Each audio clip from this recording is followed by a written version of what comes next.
Welcome back at 6:51. Time for the morning sprint. We start this morning with continuing coverage out of Milwaukee as employees at Molson Coors Brewery are getting ready to head back to work when that campus reopens later today. Less than a week after an employee shot and killed 5 of his coworkers before taking his own life.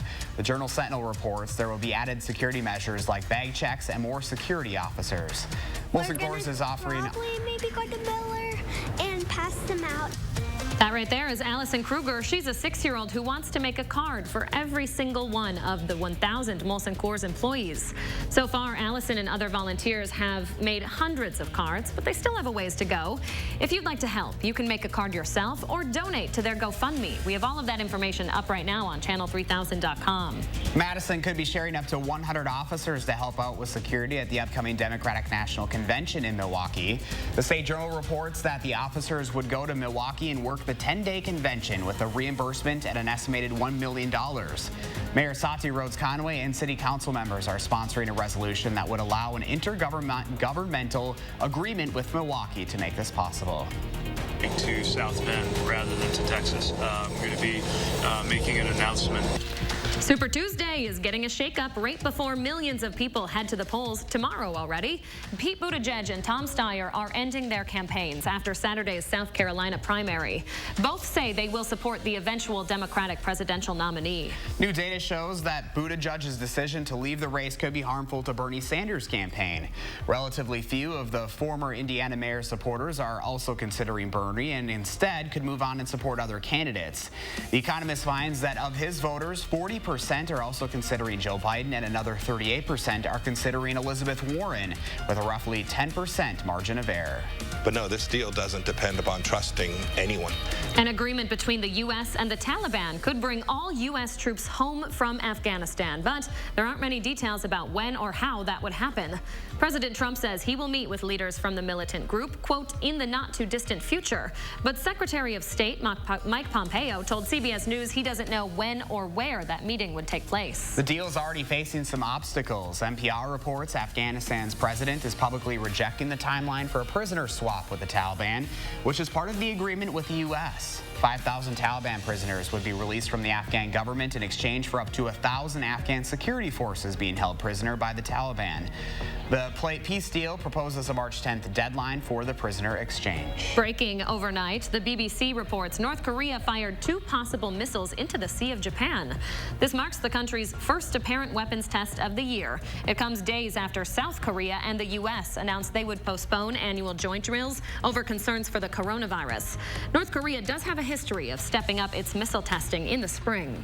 On average, women in the U.S. make about 79 cents for every dollar a man makes, but in the construction industry, it's almost exactly even, with women earning 99 cents for every dollar a man earns.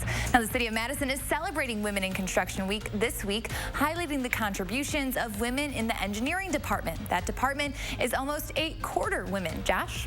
Thank you. 170 UW-Madison students will be making their way back to the U.S. after the university suspended its study abroad program in Italy due to the coronavirus.